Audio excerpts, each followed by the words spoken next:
Olá, o Sub21 conversa hoje com o professor da URGS e doutor pela Universidade de São Paulo, o cientista político Maurício Moia.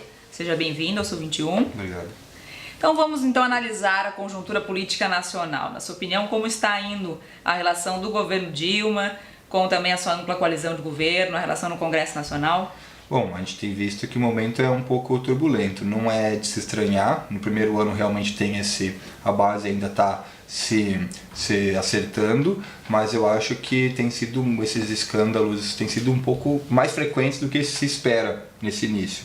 Então acho que a presidenta Dilma tem que estar atenta a isso e tem alguma coisa acontecendo por trás ali que tem que ser controlado.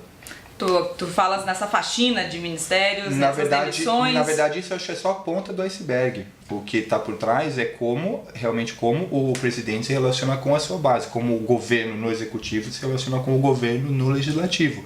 E isso passa pela liberação de cargos de segundo e terceiro escalão e das verbas do orçamento, que é assim há 10, 12 anos, né? Oficialmente. Né? Então, a presidenta deve ter Se isso está funcionando bem, a coalizão não faz tanto barulho. Se a própria coalizão está fazendo algum barulho, é porque tem algum problema nessa... A coalizão no legislativo gosta disso. Então, se tem algum problema, é porque eles não estão satisfeitos com os cargos e as verbas do orçamento. Dá para se dizer que a presidenta, então, está mais técnica do que política? Eu não tenho informações de bastidores a esse respeito, mas ela tem esse perfil. Eu acho que ela pode estar sendo mais dura nesse primeiro momento para justamente poder soltar num horizonte mais próximo, né? Mas, de todo jeito, está sendo turbulento.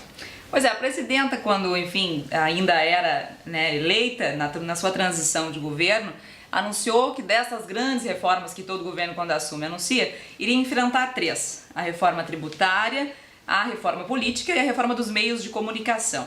Na sua opinião, qual delas está mais próxima de acontecer efetivamente? Se a gente for falar em termos de reforma mesmo, acho que é difícil que qualquer uma delas aconteça. Falando de reforma como uma mudança mais ampla. Agora, eu acredito que pode acontecer alguma mudança no sistema de impostos, de arrecadação a médio prazo, mas não se caracterizaria como uma reforma. A reforma política, muito se fala, é a que está mais em vista, mas eu acho difícil ter algum acordo com relação à mudança das regras do jogo. Os deputados que estão lá já não têm certeza se vão se reeleger se as regras forem mantidas. Se as regras mudarem, aí que a incerteza aumenta. Então eu acho muito difícil acontecer alguma coisa. Talvez a questão do financiamento público de campanha, um fundo partidário mais amplo, é possível. Mas ainda assim eu acho que não caracteriza como uma reforma política. Agora, quanto à reforma das meios de telecomunicação, eu acho que foi mais um tema de campanha mesmo. Pois é, nesse ponto da reforma política que está mais em evidência, agora teve esbarrou na Comissão de Constituição e Justiça, né, a proposta que tinha na Câmara Federal, do relator deputado Henrique Fontana. O financiamento público de campanha parece que é o ponto mais crucial dessa proposta, porque toca no âmbito da corrupção, e a gente pode fazer uma associação com esses recentes escândalos, enfim, ou normalmente é assim. Né? Existe um financiamento declarado que é o privado, né, nas campanhas eleitorais do Brasil. Na sua opinião, como se resolve isso? Qual seria a melhor proposta para um financiamento de campanha eleitoral? Na verdade, o financiamento público tem vantagens e desvantagens. Uma vantagem bem clara é que você passa a ter... A transparência aumenta muito. Né? Mas você também, de certa forma, limita a liberdade dos partidos, limita a liberdade dos cidadãos e das empresas em doar para partidos. Né? Mas eu acho que em termos de tornar a disputa mais igual, eu acho que isso é uma boa proposta. Porém, ela sozinha, eu acho que o que vai acontecer é que ela vai continuar favorecendo grandes partidos e a direção desses grandes partidos. Então, eu acho que, ainda que ela seja mais falada e a mais próxima de acontecer, eu acho que ela isoladamente não traz os benefícios que se espera. Né? Pois é, a oposição chega a criticar que, na verdade, já existe hoje no sistema atual um repasse de impostos, de dinheiro público, Sim. para, por exemplo, o fundo partidário Sim. e até alguma outra... Né? É que seria um novo fundo, né? Há um fundo partidário e o financiamento público seria um fundo eleitoral, certo? Então a utilização seria diferente. Na verdade, há mais de uma proposta nesse sentido. Mas eu acho que a grande preocupação com relação ao financiamento público é a transparência, né, dos gastos nas campanhas. E a limitação dessa escala, né, desse aumento indiscriminado do custo das campanhas, que acaba favorecendo quem arrecada mais, acaba fazendo a melhor campanha. Então quem tem mais dinheiro tem mais chance de ganhar. E o financiamento público dá um freio a esse fenômeno. Certo. E quanto à diferença também defendida entre o PT e também o PSDB, enfim, a oposição, entre o voto proporcional misto e o voto distrital? Qual é a diferença desses dois modelos? Na verdade, a diferença é...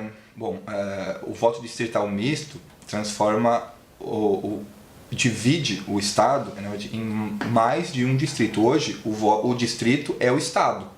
Certo? O voto distrital misto vai transformar cada estado em vários distritos. Mas a principal diferença é que hoje todos os candidatos concorrem no mesmo distrito, que é o estado. Com uma mudança para o voto distrital misto, alguns deputados vão concorrer no estado todo e outros vão concorrer apenas naqueles distritos. Isso, de certa forma, valoriza a proximidade do eleitor com o deputado e facilita a identificação do eleitor entre os candidatos, uma vez que no distrito pequeno, só pode haver um candidato por partido. Então a ideia do voto distrital misto, as vantagens dele seriam aproximar o eleitor do candidato e o candidato do partido. Mas isso tudo em tese, né? Na prática... Tá certo. Pois é, na verdade, assim, para a gente tentar finalizar essa nossa conversa e dar uma esperança pro nosso, enfim, leitor do Sul 21 de que saia uma reforma política que é também desejável, porque tem aí os benefícios que, né, tu mesmo mencionaste. Tem até o dia 6 para a oposição se manifestar e fazer suas, né, enfim, reivindicações da proposta que está na Câmara de Deputados. Não é melhor que saia uma reforma, nem que seja mini reforma? Eu acho que alguma coisa poderia ser mudada, especialmente na questão das contas de campanha, de arrecadação, de fiscalização. Eu não acho que seja necessário o financiamento público. E não acho que o financiamento público é a solução. É um caminho possível, desde que bem desenhado. Mas eu acho que o principal da reforma política tem que ser, de um lado, diminuir o custo de campanhas e aumentar a transparência do uso do dinheiro dos partidos durante as eleições. Isso tem que ser, então, o uso do dinheiro, seja público ou privado, dos partidos durante as eleições, isso tem que ser melhorado, e aproximar o eleitor da política. Aí tanto faz se é o partido ou do candidato, mas aproximar o eleitor da política. Acho que tem essas duas frentes, diminuir a corrupção, aumentar a transparência e aproximar o eleitor da política. Acho que se a reforma for nesse sentido, ela é bem-vinda. Tá certo. Então, obrigada pela sua contribuição e de ter vindo aqui conversar com o Sul 21, cientista político, Maurício Moia, professor da URGS. Obrigado, foi um prazer. Tá certo. E a gente continua nossas conversas sobre política aqui na TV Sul 21 na próxima semana. Até lá!